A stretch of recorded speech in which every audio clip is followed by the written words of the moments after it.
Business Connections Live, the UK's leading online business channel.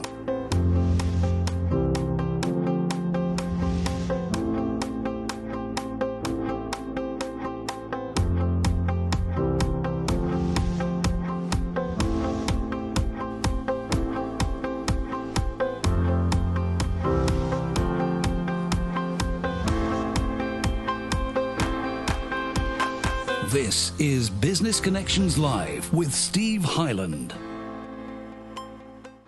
Hello there. Welcome along to Business Connections Live. It's great to have your company. Steve Hyland with you here. We're live here on a relatively windy, overcast and sunny Monday lunchtime. And I've got a fantastic guest for you today who's really going to be helping us get through, hopefully, the beginning of the end.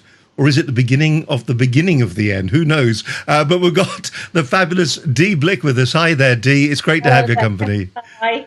How are you? I mean, it's you were on the program 1,000 years ago in another lifetime. And I know. do you I mean, for those people, Dee, that don't know who you are, just give us a brief summary, because I see you as a marketing guru, but with ideas that people in any business can implement into their business. It isn't all convoluting, it's common sense. Tell us a little bit about yourself. Very briefly, I've been in marketing for over, I think, 30 odd years now. And I've got my stripes as a marketer in terms of the fact I'm a fellow of the Chartered Institute of Marketing, and I've written 4 books, one of which managed to travel all over the world, and 3 of which became #1 bestsellers. But the main thing is that if there's one thing I want your viewers to know, is that I am a very practical marketer who specialises in helping small businesses. I don't spout theory. I'm really measured by the results that I'm able to deliver. And I'm very much steeped in the real world, the here and the now. In this example, the sort of situation that businesses find themselves in. So you won't hear me talking theory, but you will hear me sharing practical tips that are working. And that's really important to me. I don't want to be known necessarily as a marketing guru, just as somebody who knows what it takes from experience to be able to survive times like this and to move beyond them and market your business properly, albeit differently.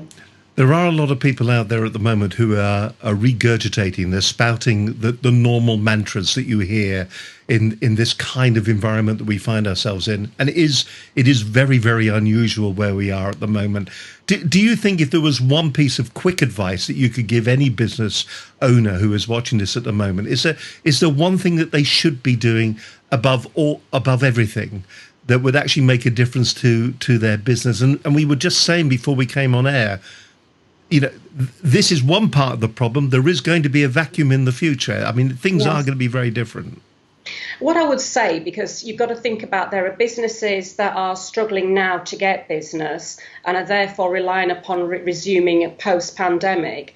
And there are businesses that are actually doing okay in the current pandemic by virtue of what they make, sell or do. So what I would say is the common theme that should bind all businesses together with regards to one bit of practical advice is get your marketing plan ship shape. So fundamentally, know who you want to reach, why, where to find them, and crucially, update your benefits and look at how the perception of your product or your service may have changed in the current market and how it's likely to have changed post-pandemic. So the big thing is a marketing plan. And that's something that I've been espousing the benefits of for more years than I care to remember.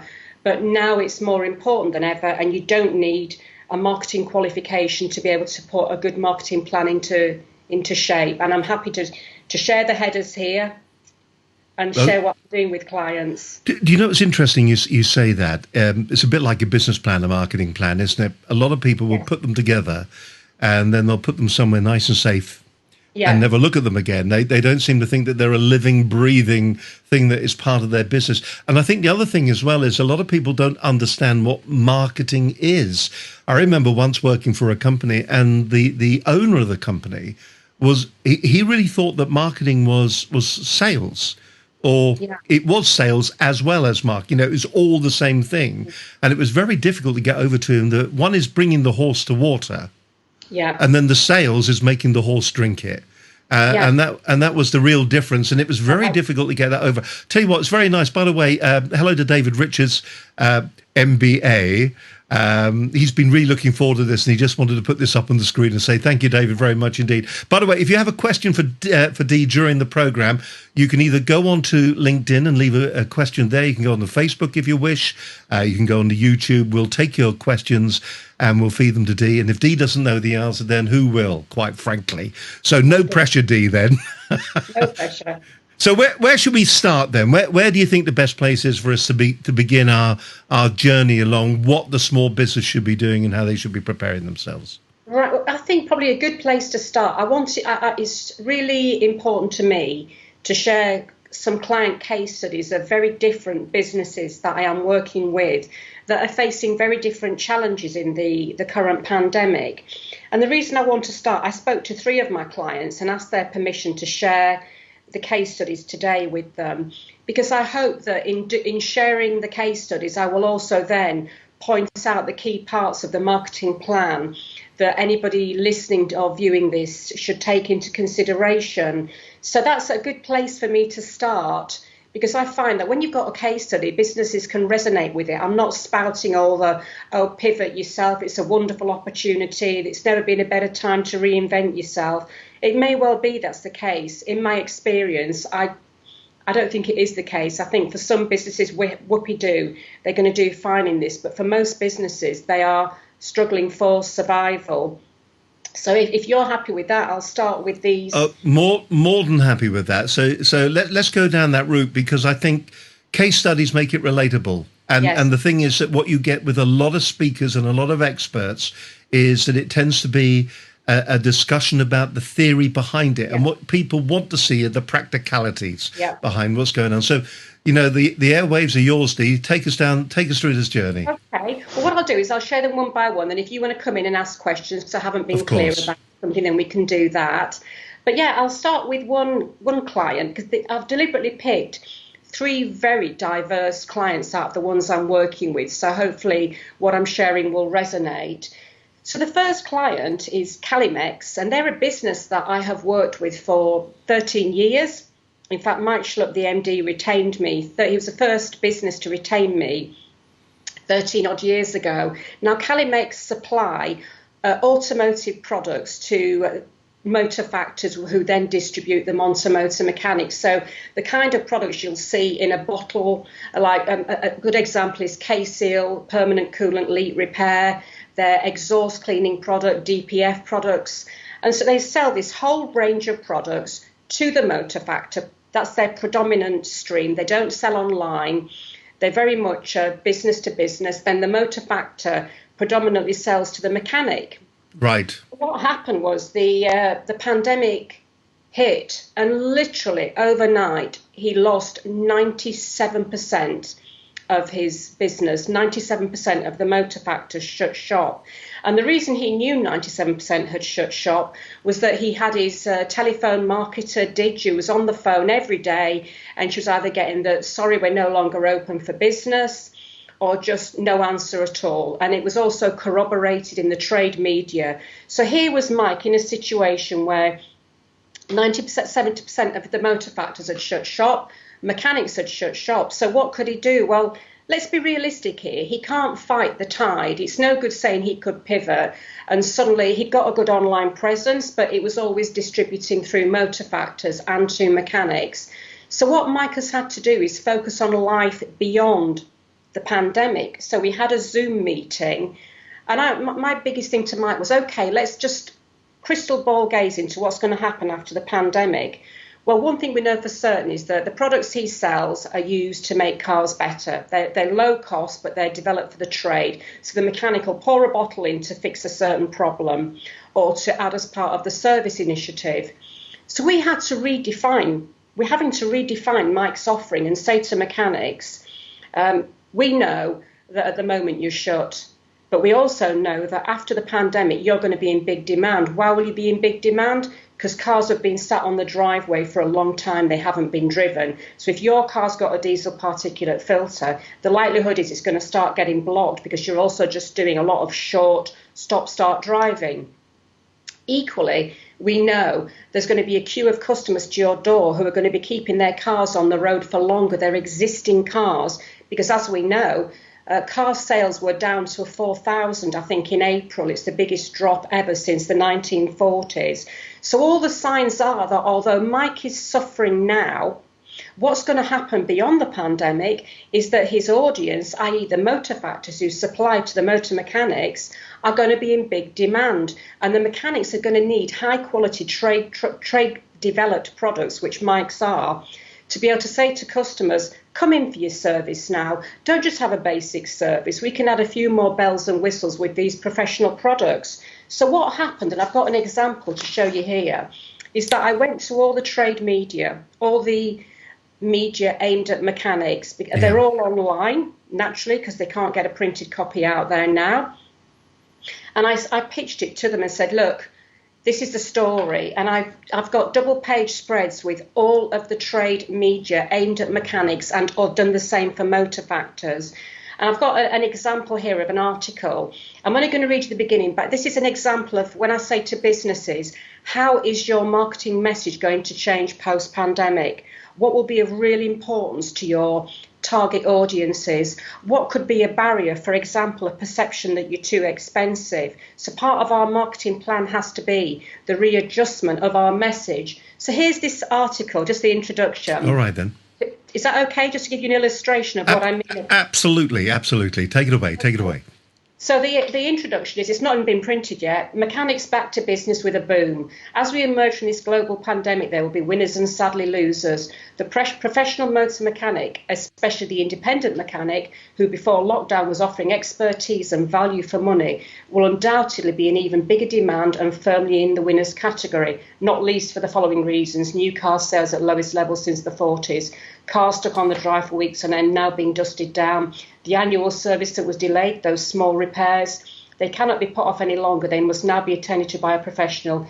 DPFs far from shipshape, blah, blah. For those motorists with their eye on a shiny new vehicle pre-pandemic, their focus now will be on keeping their current vehicle on the road and in good repair. If ever there was a time when the professionalism and expertise of a mechanic was needed big time, it's right now. And then I come into my clients' products, and I've picked the 6 products that we know will be in big demand by mechanics for their motors. And I've just put Calimex has supplied trade quality products to the professional motor mechanic for 3 decades. Here are their top 6 trade trusted products to add to your list as you reopen for business. So as you can see with that article, and I got every single editor biting my hand off, I also pitched the idea that me as Dee Blick, the international best-selling marketing author, who's very much au fait with the pain of small businesses, will write top marketing tips for mechanics in the name of my client.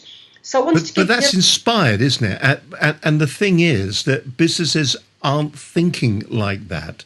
They're not looking at the consequences post this, are they? So what you've done is that you've actually you've laid it out. There's the landscape that we're going into. Yeah. Here's how things are going to change. And even if it isn't like that in reality, that's the way we should be approaching the whole problem and the issues at the end of it. We have to have this almost kick-ass approach, whereby in Mike's case, he's acknowledged, I'm not going to get any business now, so do I sit down, bawl my eyes out and hope, cross my fingers? So that's why we've taken the realist approach, which is, we can't magic business out of thin air. Sure, he's got an online presence, but his dominant route to market is through the factor and through the trade. That's what's built him into a multi-million-pound business. So that's why we've got our eye on beyond the pandemic. And it will happen. You know, mechanics will be in even greater demand. Mechanics will need help with marketing. I've done exactly the same approach with the professional motor factors, which is, okay, right now, there ain't no market to sell to, or it's a much smaller market. But after the pandemic, your trade customers are going to be demanding product from you. And what I also did that I want your listeners, your viewers to think about with regards to their own business, I've launched a campaign for Calimex. So the umbrella campaign is called Accelerate. And what I've said is it's time to take the brakes off and really motor on now and getting the motor factors and mechanics ship shape and meeting this huge demand. So underneath the umbrella of Accelerate, I've created a range of merchandise, low cost, online literature. We'll be doing some printed stuff too. I've got promotional gifts. I've got T-shirts for mechanics that show pictures of themselves back at work and holding one of the products. So I haven't just isolated and thought, oh, we must do a bit of PR here. I've actually developed an overarching campaign under which this PR campaign falls. Well, it looks like it's actually going to be, there's something tangible there, isn't it? So what you're doing, you're projecting, you're obviously projecting the whole idea about what you want the customer to be perceiving in their mind's eye. Interesting comment came in from Linda, actually. She said, you see, that this is a very different approach, because I would say that, God help me when I do statistics off the top of my head, but 80% of businesses out there, they're going to be looking at the ways to recovery by reducing pricing. Yeah, I mean, my view on that would, and I've probably got a slightly unorthodox view on this, which as a marketer, as a theoretical marketer, I would be shot down, and I would say this. If at this point in time, you know that there is a demand for what you offer, this is particularly so with professional services, but also with products where you've got a big enough margin. So you see there is a big enough demand, but the price you're offering at could just be deterring people. Then look at doing some kind of an offer, not a permanent price discount. Look at doing an offer. You could say for the first 20 people that sign up to our 3-hour marketing MOT, we'll offer it at this price. Or for the first 50 people that buy our XYZ product, we're either going to give it at a genuine price discount that will not carry on ad infinitum, or look at what else you can offer to deliver more value. And I read a post the other day this is about a consultant saying you should never reduce price. And I just thought that belongs in the theoretical, in the marketing books. And believe you me, I've read every marketing book going, I've written 4 of them. So I'm very much respectful. But also I know that this is not business as usual. I think business is unusual. And there are ways in which you can make a price discount without looking desperate and also making it clear this is not going to carry on forever.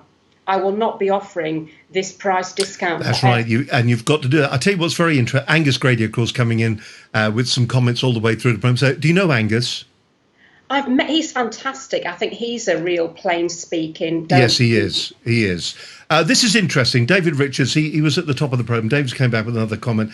He says, if the market wave you've been riding has disappeared, look for the next one. Adjust your surfboard and jump on the new wave when you're ready. I suppose that the danger is that people are really worried that they're going to be sitting on the beach and that next wave won't come quick enough. Yep. And so therefore, I mean, we've got to be practical here. There's things that we can do to try and stop this sort of negative tsunami coming towards us, but equally there are things we have to accept, like with Mike, that he's dealing with post-pandemic.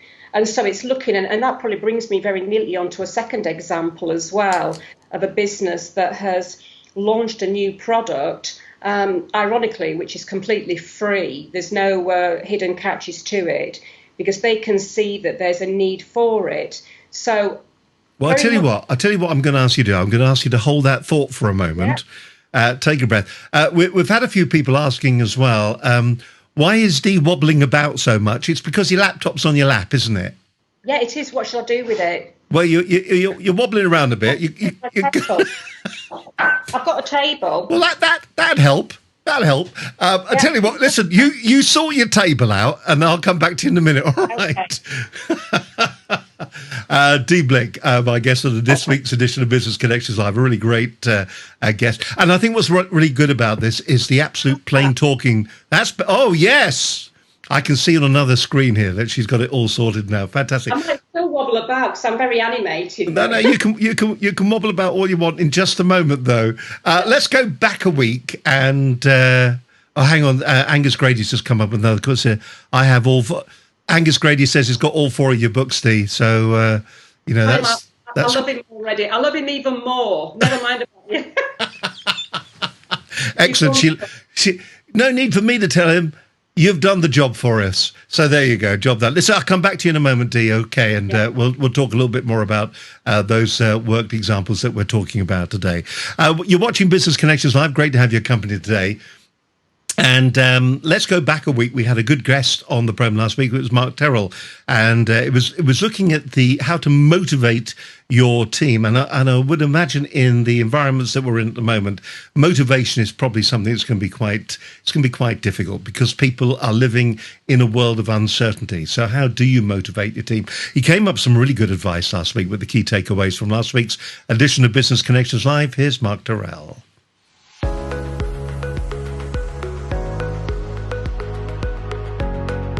Hello, I'm Mark Terrell. I'm a leadership mentor for business owners that have got to that point in their career or their business where they realise that getting the best in their team is what they need to focus on. I've been there, I know what it feels like, and I've winged it like most people do. But there is no need to wing it. Once you understand the mindset, the process and skills that you need to follow, that takes away a lot of the guesswork, and it will change the way that you actually see your role. So if that's of interest, then check out the reluctantleader.academy, where I put lots of stuff around all this, and ultimately you can leave a lasting legacy if you want to, and hopefully I will be that inspiration. I relate very much to the link between leadership and marketing, because marketing is about getting people to follow you with your message. And if you think about leadership in the same respect, is that people, if they like your message and then they like the way you teach them, then they will follow you. The same as if you get your marketing message right, then people will want to follow you. So I think, when we talk about getting to the bare bones of what it actually is, leadership is getting people to do what you want to do because they want to do it.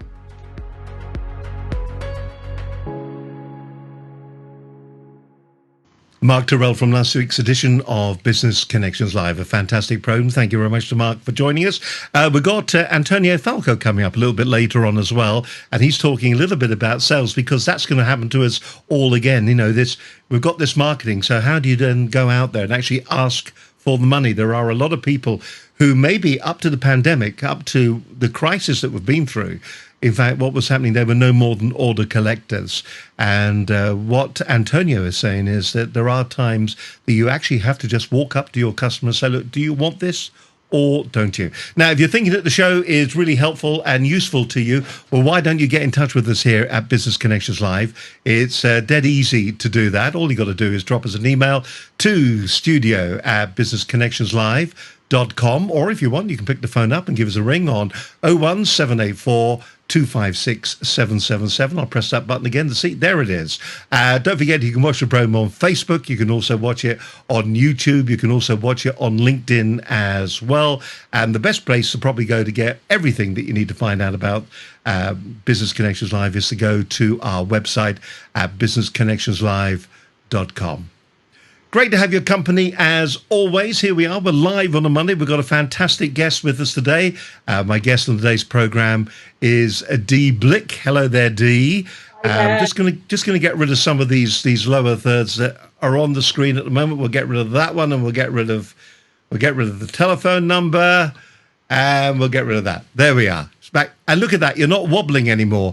I can't believe that. I'm mortified. No, don't be mortified. It's what it's all about. It shows that we're live and we're ready. Angus is saying to us, what's he saying here? He says lots of commentators are saying that you should do what you should do in the pandemic. D Blick FCIM is telling you how to do it. Thank you very much for the comment, David. That's very good of you. And Angus says plain talking is spot on. Oh, they're actually sharing the program with a load of people. This is interesting. This has come through on YouTube. Great stuff. Cash is tight, but determined to not just sit back and be reactive. Sending out 22,000 leaflets next week to try to get new home customers. Does direct mail work, in your opinion? Well, does it? Sounding, yes, it does. It's something that I'm passionate about. I think that We need to embrace as many cost-effective channels as possible. So you've got leafleting, which is a very cost-effective channel in that it enables you to spread out your message far and wide. And that's really relevant when it's a product like NYX, which is like the home dispenser. I've actually got one there, fantastic, the home water dispensers. But equally, direct mail works if you've got a VIP list of, say, 5, 10, 20 potential customers that you really want to grab the attention of. Now, money could preclude you. It could be, oh, it's too expensive to be mailing out shed loads of people with something quite VIP oriented.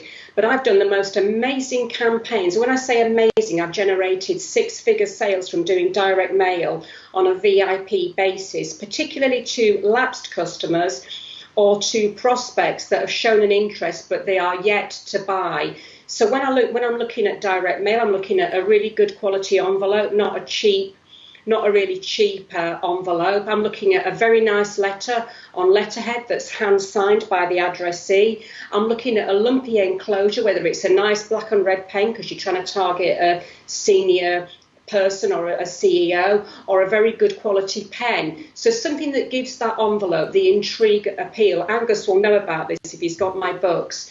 So my unequivocal response is that direct mail works if you work it well. If you send out a cheap envelope that you get down the local stationers that you can see through, a flimsy bit of letterhead paper, then you've got to think the only impact it's going to have is on the bin. So if you want to actually avoid the bin and have the message read, it's got to have impact. And it was something that Raymond Rubicam, who was the godfather of advertising, he said impact is that quality in an advertisement which strikes suddenly against the reader's indifference and enlivens their mind to receive your sales message. So what you have to say when you're choosing direct mail or any other medium, will this enliven the mind of the recipient to receive my sales message, which fundamentally is what it is. You can dress it up and say, I'm trying to make you aware, but fundamentally we're looking at there's some sales message within there. If the answer is yes, then go for it. But what I would say, if anybody wants to talk to me about direct mail, I will happily share ideas for free. If you send me details of your campaign and just say D in a paragraph, give me some inspiration, I'll happily do it. I'm not taking on clients, I'm not taking on new business, but honestly, I feel so passionate about what's going on right now that if small business owners are willing to stick their necks out and say, I'm going to have a damn good crack at this, then I will help. Yeah, it's very interesting what you're saying there about what we send out in the post. And it's in, we hear all the statistics about video on the internet, and yet what we see, I mean, we're talking now that the length of time that people will watch a particular piece of content is 3 minutes. Any longer than that, and people lose interest. And I actually think it's the law of rubbish. The amount of content that is out there that is actual rubbish. That's why people are switching off, because it's of no use. And you're talking there about the flimsy envelope, the piece of paper. You wouldn't dream of sending out something that represents your business, where you've hand-drawn with crayon the letterhead. Yet we spend a fortune on our image. But when it comes to video, where we're presenting ourselves in a personable way, we think that any old rubbish will do as long as it's video. No, you're absolutely right. I mean, just going back to direct mail, this is how I cut my teeth as a young marketer when I was 21, which is many decades ago now. But things like private addressee only on the envelope, a beautifully handwritten envelope, your business card attached by a matching colour paper clip, small things that you can do to create the impression. Do you know what, Mr., Mrs. or Ms., I'm sending this to you and I value you enough to really go the extra mile in terms of the presentation, because you might get the message right, but if the medium is just fundamentally flawed because it looks like a bit of cheapskate tut, it's not going to have that required effect. So there are simple things that you can do. As I say, I've had 6-figure business orders on the back of high quality direct mail. I remember one was for 20 grand's worth of office stationery products, where I did a campaign that I launched on LinkedIn saying, watch out on Thursday, something special, look out for the orange envelope. And this was the VIP campaign. On the Thursday, the orange envelope came. It was a beautiful envelope, really nice quality. Inside there was a lovely small black and red jotter pad, a very nice letter that was extremely personal. It actually said words to the effect of, I know you're time pressed and this is why I've gone to all these lengths with the gift and blah, just to try and grab your attention. And what happened, one of the people that got the direct mail, they actually gave them 20 odd grand's worth of orders. And so there's an example how for the cost of a few quid, they got this amazing new piece of business. And at the minute, I think you've made a very relevant point, Steve, that we're bombarded by tut. So if we're going to embrace marketing techniques, let's at least do it with charm and flair and impact and think, well, how would I feel if I received this? Let's just go that extra mile. And I call that, I think it was Scott Peck wrote a book called The Road Less Travelled, and I call that going on the marketing road less travelled. And now more than ever, we have to do that. We have to extend ourselves to get attention, to be in with a chance, particularly if what we're offering, a lot of other business on the face of it are offering similar. We have to stand out as really giving that TLC, that bit of quirky appeal. We've started a bit of a conversation on this now. Here's Malcolm. Malcolm says, for a professional, powerful message, indirect mail is not the sales pitch, but something that says it's like this, isn't it? People want to talk to you if they feel they understand them, if you feel you understand them. So Malcolm is absolutely spot on. The core of anything is a fundamental message that understands the needs of the recipient you're speaking to at the point at which you're approaching them in the communication life cycle. So yeah, absolutely right. The message has to be appropriate and it has to be realistic. And we have to say where on that spectrum of I'm aware, I'm interested, I'm evaluating you, I want to do business with you, ka-ching, I am. Where on that stage is the person you are writing to? So if they're not even at the awareness stage, then going in with a clumsy sales pitch that says buy now is wholly wrong, because it's unlikely to yield the results unless what you're selling is a very easy, quick sale and there's a high demand for it. I think that for most of us, we know we're often at the start of the awareness and interest generation process. So our direct mail, just as Malcolm said quite right, should reflect that. Yeah, some good advice coming in here. Lots of people sort of resonating with this. David, once again, you know, sign it by hand. What a great idea. It just makes it all real. I've always said that, always. If you're, you know, I've had MDs sign 100 letters and I've said, you know what, if you want these guys and gals to be doing business with you, go the extra mile, make it clear it's not a PP that an assistant signed it, or it's a facsimile or a photocopied signature. Yeah, absolutely right, David. Yeah, I tell you what, that's quite interesting. Before we go back to the second case that you were looking at, LinkedIn, I tell you what, there has been an increase, hasn't there, on LinkedIn, where when you connect with people, you get the classic questions coming in next, don't you? The questions are, would you like more sales? Would you like to make more money? Would you like to breathe every so often? And that really now is becoming epidemic, isn't it, on LinkedIn as a platform? And people don't seem to understand you've got to have a little bit of a relationship with people before you start asking mundane questions. I agree. And I had it the other day with somebody who I connected. I will connect with the vast majority of people on LinkedIn, but I had this message about, hi Dee, we can help you with your mortgage. And I thought, well, I haven't got a mortgage. Why? You haven't even ascertained whether I have a mortgage or not. And it's like, why is this so clumsy? Don't start with a blinking pitch. It's one-to-one. It's person to person. It's not, oh, great, somebody's linked. And I think that people confuse a link with a genuine lead. It's not. It's a flick on a keyboard. It's a, oh, yeah, I'll link with you. That no more means I want to know about your products or have you sell to me than likewise if I send an invitation to you. And so it's, you know, play the long game, or just play the human common sense game. The thing about it is, isn't there, that there is, Angus always says, and Angus is as much part of this program today as we are, but a lot of people say you've got to do the dance. And I think you've got to do a bit of the dance, but what Angus says is that you don't need to do a long, drawn-out dance, No. because ultimately people are on there to do business. It's a professional platform. Antonio Falco is going to be on in a few moments with some of his key highlights. He's agreeing with David Richards. He says, agree personal is key. I do. And I love the fountain pen. I love that idea. I agree with that completely, Antonio. Yeah, I got mine here. There's something about the calligraphy that you get when you write with a pen. It's very satisfying. Okay, that's Antonio. So he also says personalization wins. Now this is interesting. Selling by yelling never works. Yes. Absolutely. Yeah, we agree with that. And also selling by yelling is so clumsy. Yeah, it is. It's disingenuous. It's almost going back to the early direct mail, which is if I mail out 200,000, some of it will stick.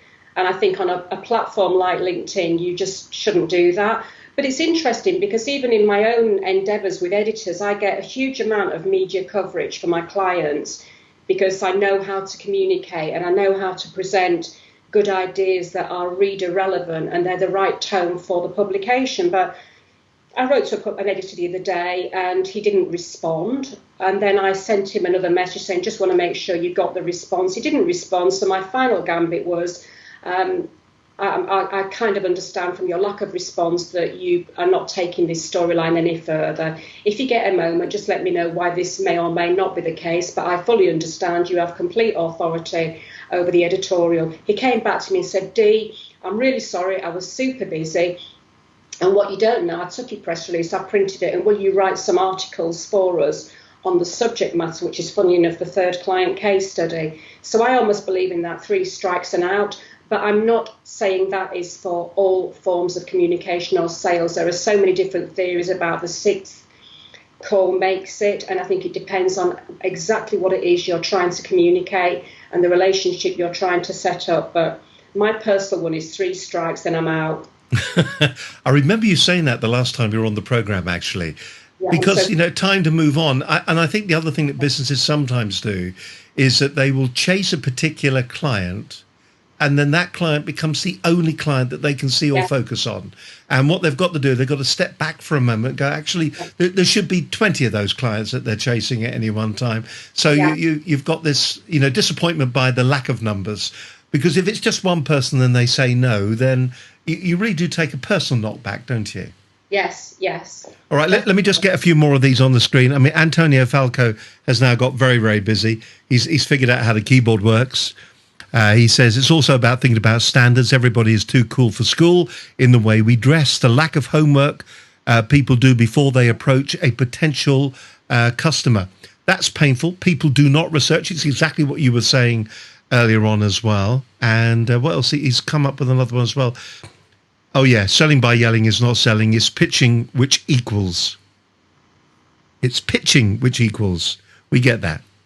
No, that doesn't quite make sense. Come back on that one, Antonio. Okay. Second worked example, please, if you don't mind. Yes. You kicked off on that one. Let's take us through it. Okay. So my second one, this is actually a family friend who approached me.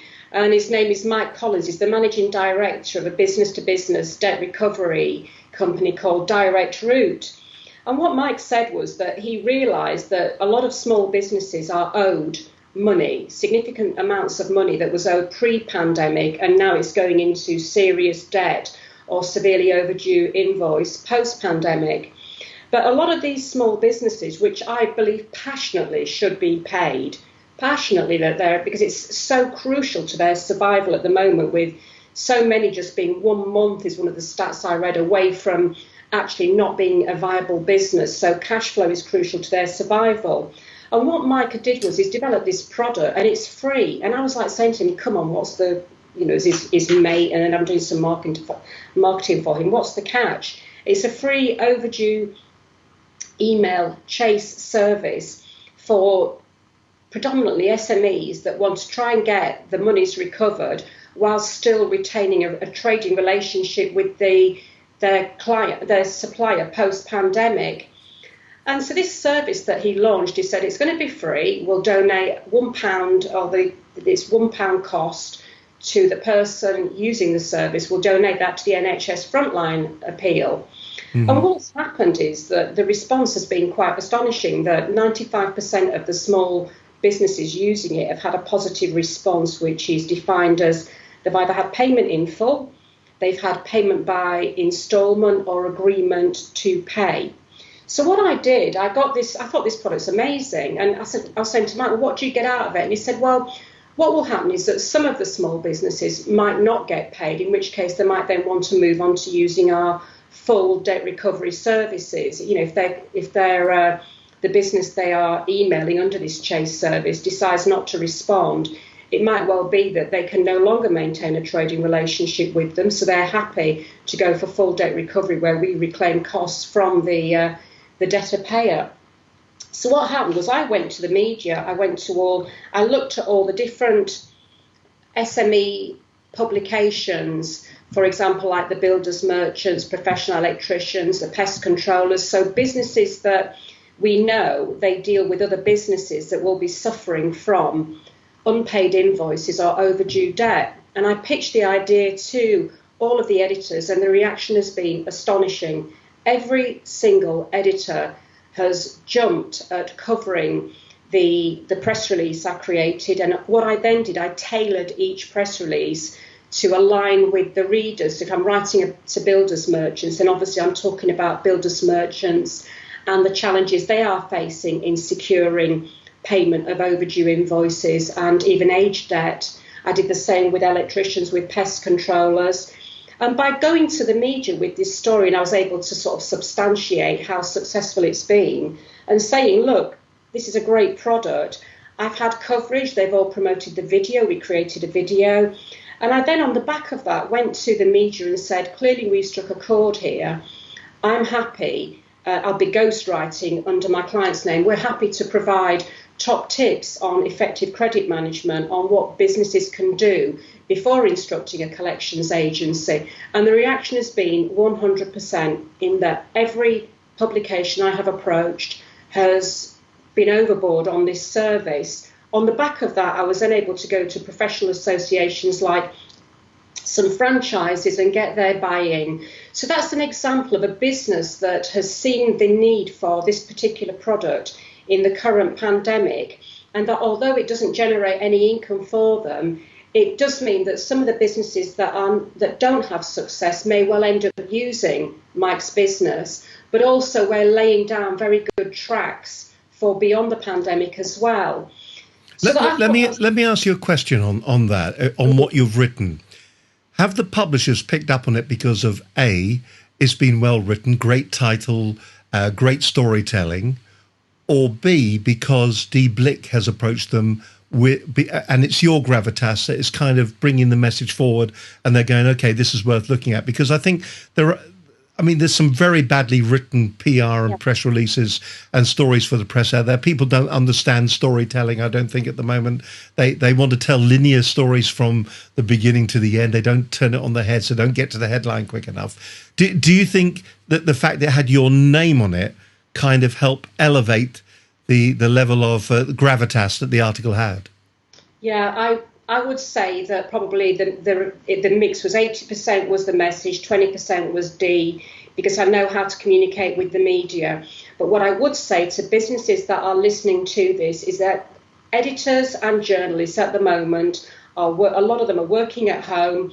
They're working outside of normal hours. They're very contactable. So what I would say is, if you've got the idea of a great story or you want to comment on something, a simple email, you go on the website, find out the name of the editor, just to say, let's say I'm the editor. Hi Dee, my name is blah from blah.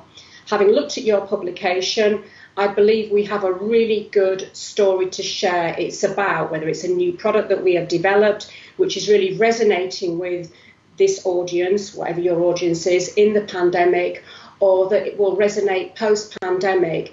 Is there any possibility of discussing this with you? What I'd also say, to give an unashamed plug, I've written a book called The 15 Essential Marketing Masterclasses for Your Small Business. in one of the masterclasses, How to Get PR for Your Business, I share the exact approach that I take, including how to write a press release. I also give template emails to use for communicating with journalists. So don't be afraid. Without any shadow of a doubt, it'd be really disingenuous of me to say, oh, they didn't cover it because of me. There's undoubtedly an element of my name, and I use my name to good effect. But it does not mean that only Dee Blick can get coverage by any stretch of the imagination. The biggest thing is to look at the publication. Most of these are online now. Look at the publication, read it through, form an opinion of the look, the feel, the content, who it's aimed at, and then you ask the crucial question, why should this publication feature my news, my article, my top tips? What's in it for them? And then pitch your idea in the concise manner I've just outlined, that you truly believe, having studied that publication, what you have to offer will be of genuine interest to their readers, their members, their bloggers, their subscribers, however they describe the tribes that attach themselves to that publication. You can outline it in a few lines, but that is not the exclusive preserve of Dee Blick. That's a way of getting coverage. Yep. And I know, having trained enough businesses over the years, and businesses that have read my books, I get a lot of readers that have read my books and that will tell me how they've used the tips to good effect. So that's a great question you've asked me, and I'm glad to be able to sort of share on that. Thank you. Well, I tell you what, it's just really interesting, because I think people will listen to this and they will go away and they will do nothing with the information. But it only takes one or two people to go away and start thinking that, okay, the headline's got to be slightly different.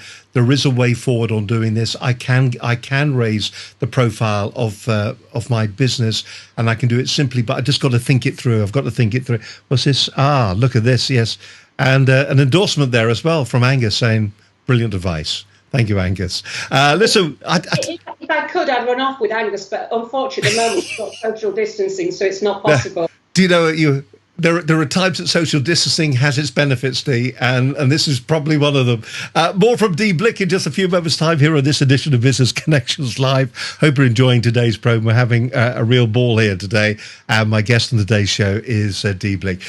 He's been part of the program all the way through, Antonio Falco. He is the sales director with the key takeaways. Now, this program went out something like 2.5 years ago. I think it was one of the very first programs he did with us. But even today, his advice is still just so valid. So here's Antonio Falco. Just a couple of key things to take away with you. One, set yourself a target. Understand what it is you're aiming towards. Without that, you're going to be having a scattergun approach. Two, understand what you're selling. Now, you think you know what you're selling, but actually sit down and think about it and write down 6 questions that you think you need the answer to before you can understand whether you're talking to a prospective customer or not. 6 questions, it takes some thought, sit down and do it. Third, when you're in front of a potential customer, understand what their problem is. Selling is about them, not about you. And the fourth thing, ask for the order. Because when you ask for the order, it very quickly clarifies whether or not you've done the job right, whether or not you've understood their problem, and whether or not you're really talking to a potential customer. Because strange things happen when you ask for money, and that's what you're doing when you ask for an order. Do that, read some sales books, read mine, and just get to grips with the art of selling. Fantastic, Antonio Falco, and I am convinced that Antonio has a painting of himself up in the attic, because he never ever seems to age. A lovely man. My guest on today's show is Dee Blick. Dee, as I said earlier on, it's just fantastic to have you with us on the program today. Lovely comment. Well, what's nice about this show is that it feels like it is a community of friends. You know, Antonio, Angus, and all the others that join us on the program. David Richards, once again. I've known David for a long, long time, and he says, what's in it for them? It does some marketing up, doesn't it, at the end of the day? And so many people forget that. They don't seem to realise that that's what makes the difference. So you've got a third example for us then, so take it away. I'll make this one brief. This is about Raring to Go. Now, Raring to Go is a franchise of magazine editors, and the guy that runs it is called Freddie St. George, the franchisor. And I did a kind of a motivational talk to his editors last week because they produce this glorious full-colour quarterly magazine, and it's distributed in school book bags. School book bags. Oh, my word. How we look back to when schools were in existence and pupils were attending and bringing their little book bags home. So this is a magazine that its predominant distribution is in the book bags that are no longer in use. So what they've done is they've really beefed up their online presence, but I'm not here to talk about that because I know our time is limited. What I was saying to the editors when I spoke to them is we need to really put together a campaign post-pandemic for when schools are back to normal. Now, we don't know when, but that's not an excuse. You can't just suddenly think, oh my goodness, schools are back to normal in 2 days' time. What are we going to do? It goes back to that planning that I've been speaking about. So amongst many things, I've advised them to create a lumpy mail shot, which will be the direct mail letter I've been talking about, the lumpy element, which will be a really lovely Raring to Go pen, hand signed letter, and all the bits and bobs. Now, the reason I want to read you a small part of this letter is that the big thing I'm talking about as a marketer at the moment is how must our message change post-pandemic? Mm-hmm. It goes back to what is in it for them, but how has what's in it for them changed from pre-pandemic to post-pandemic? And also, what barriers are we going to have to recognise and handle? You know, it could be a perception that you're too expensive for me now. I've had to cut my marketing budget. We can't simply ignore barriers hoping that if we flannel with enough relevant, juicy benefits, the barriers will go away, because they won't. They will sit under the radar. And although they will listen with half an ear to our benefits, the other 1.5 ears is saying, yeah, but, and the yeah, buts are what we need to address.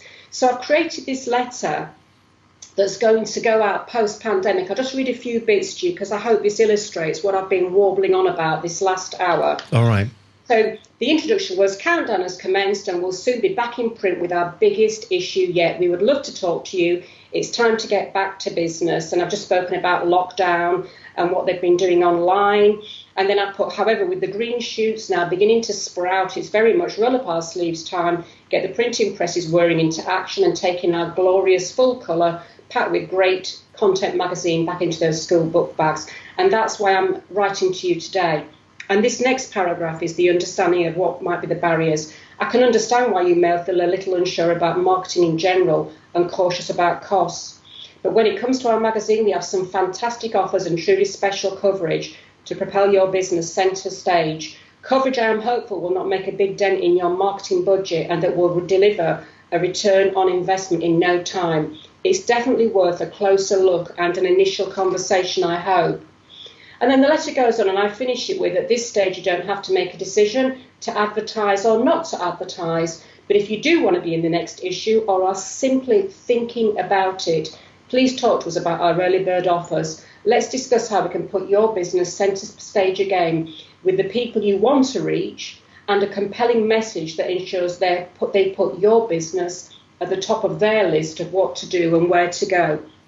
So that letter I've created was very much standing in the shoes of the recipient. It's the business that's advertised before, that's thought about advertising before, but suddenly it's like, oh my God, can I afford it? Should I carry on? And I've built the whole letter around the assumption of, can I afford it? Not sure. And also reminding them of how amazing Raring to Go magazine is, the printed issue, and how there's going to be some fantastic content to really get going with a bang post-pandemic.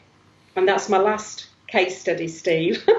But do you know what? It's been fascinating listening to the case studies. I think it's given some really good advice to everybody that's listening. And I it's also the clarity, Dee. I think that's what's so important these days. And as we said at the very beginning, the very onset of the program, there's a lot of noise out there, and there are a lot of people that aren't really giving tangible, workable advice that businesses can apply to their businesses, so that when we do come out of this, the other thing that I said to you as well is that some businesses are going to be busy at the moment, but there is going to be a vacuum when we do come out of this. It is going to be difficult still, I think, for in my opinion, for some time. What's your thoughts on that? Do you see that vacuum ahead of us at the moment, or do you think we can get through that vacuum relatively easily? I think that if we want to carry on in business, we have no choice but to get through it. But we have to recognise that it will vary from business to business and audience to audience, which brings me back to the point I made at the start of our, if you want to look at takeouts now, the start of our call is you've got to get your marketing plan shipshape, and it will vary from business to business. But the fundamentals remain the same, which is who do I want to reach, my target audiences, including existing and new. Why? Where do I find them? What are the messages I need to convey that may have changed post-pandemic? What are my top 3 benefits? And will these still be the same post-pandemic? And the big one, what's in it for them? What's the deep underlying need that I am meeting? That is something that bonds every business together, regardless of what they make, they sell or they do, whether it's products or whether it's services or a combination of both. Couple of questions for you. One from Antonio. He says, what works best, Steve? A short bullet point letter or a longer, more detailed one? Long form or short form? What do you think? I think both. I use both, and it very much depends on my message that I'm sending and the audience I'm sending it to. So for the Raring to Go letter, it's about 1.5 pages. I've just done another letter for a client that is a series of short bullet points. I think who am I writing to? What situation are they likely to be in when they are reading my letter, and what do they need to know about my product or service and the barriers I can overcome before going to the next stage? And that should really influence the length of the letter rather than predetermining beforehand, I'm going to write a short letter. So do your due diligence. Angus once again says, clarity and real advice that so many marketeers are not capable of thinking about. Never mind delivering, which is very true. There are people out there, as we said, who think they can deliver, can regurgitate the advice, but actually don't have the world expertise. This is also nice as well. Mark, who was on last week, he says, thank you very much. Great advice. So thank you very much, Mark, for that. And Dee, really, it was great advice this week. We've really enjoyed it. It's just been fantastic. Would you do me a big favour? Would you give me the key takeaways from today's programme, what we should be all remembering, kind of sum up the show in a few minutes, and then we'll have lunch, shall we? Yeah. A bottle of wine and lunch, I think that's what we need to be doing that now. So the airways are all yours. Please say who you are and where you're from. Dee, take it away. Yeah, what I would say is look at the role of marketing in your business pre-pandemic and post-pandemic, and plan for both. And it might be that you're having to, at the moment, focus on just existing customers, keeping them in the loop like Raring to Go are doing with their online content. It might be that the most you can do at this present moment in time is stay in contact with existing customers without trying to flog too much to them. Decide, okay, if I'm going to be marketing post-pandemic, who are the audiences I'm going to market to? What needs might have changed post-pandemic, and get your marketing sorted out now. So just as I did with Calimex, start talking to the editors, the journalists, start formulating the benefit messages and the marketing messages that you are going to take post-pandemic. Work on them now. Get your marketing plan shipshape. At the risk of sounding like a repetitive old bat, it goes to who do I want to reach, why, where do I find them, what are the messages, what are the barriers, what are my top 3 benefits that I need to convey. I would also say decide on the tactics you're going to deploy. Something I haven't talked about in great length here, but what top 3? Is it going to be a combo of direct mail, email marketing, and picking up the phone? Generally, marketing works when you link activities together. Understand at what stage in the communication process you are with a prospect or with a customer. Am I here to generate awareness, to generate interest, to get them to the evaluation stage, the desire stage where they really want to do business with me, and the action stage, which is ka-ching. Map on that continuum where the people you are communicating with sit, where the people you are communicating with will sit, because this is going to influence your message and the sequence of messages you're going to deliver. And finally, above everything else, no matter who you are communicating with, you answer the crucial question, what's in it for them? And that's what's made me be, without being a bragging old bat, very successful at what I do, at generating sales that go into the millions for clients, is I'm always focused not on what my clients want, but on who the people they are targeting with want to hear, and what will actually get them to act on. So to quote on Raymond Rubicam, we've always got to have impact. that quality in an advertisement that strikes suddenly against the reader's indifference and enlivens their mind to receive your sales message. That's what you're all about, is enlivening the mind of the recipient to receive what it is you are communicating to them. And that's it. I'm out. Do you know what? Fantastic. A round of applause, please. Thank you very much for Dee Blick. Absolutely fantastic. Dee, it's been a real pleasure having you on the program today. I've thoroughly enjoyed it.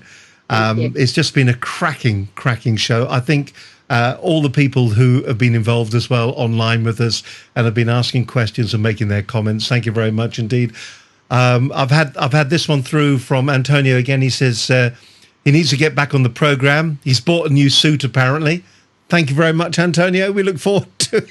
Yeah. Do you know Antonio? No, I don't. I've got to now. I mean, I keep seeing Antonio popping up with these glorious comments. I've got to listen into him. Oh yes, he's quite a guy. He calls himself the sales director. Angus, thank you very much indeed. What's he say here? Clarity and real advice. Well, we've already had that one, so thank you very much, Angus, for that one. Dee, from me and all the team, thank you so much for being involved on this one. It's a different circumstance. Please, when we're back in the main studio again, please come along, and it would be nice to make you a cup of tea and to sit down with you for another hour if you can afford the time. And I love the way you refer to yourself. It's that kind of offhand way that you refer to this old bat here, and I thought that was lovely. Really, me, that's the official. That's what all FCIN marketers say. Fundamentally, I'm an old marketing bat with so many years' experience. It's not true. Well, there you go. Listen, look after that hair. Thank you very much. Don't cut it off, and don't put the phone down. We'll be back with you again in just a moment to say thank you.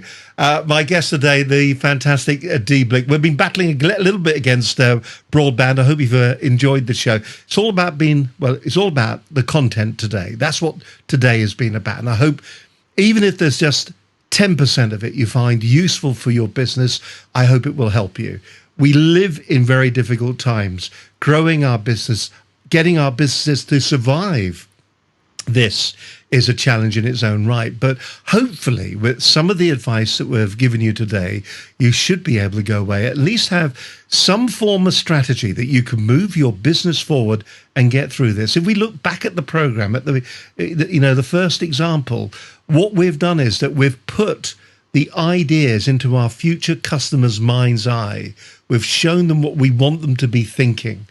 We've delivered it to journalists. We've put it into a form for journalists that's going to be easier for them to take it to print. They're going to be able to use it. Isn't that what this is all about? Let's make it easy for the people that we are using downstream with our marketing. Let's make it easy for our customers to understand what our proposition is all about. And let's just say, what is in it for them? Start there and work your way back till we do this all again. Next week, he's checking which button to press. It must be this one. Till next week when we do it live at 12 noon. Have a great week. Stay safe and save the NHS. Bye-bye.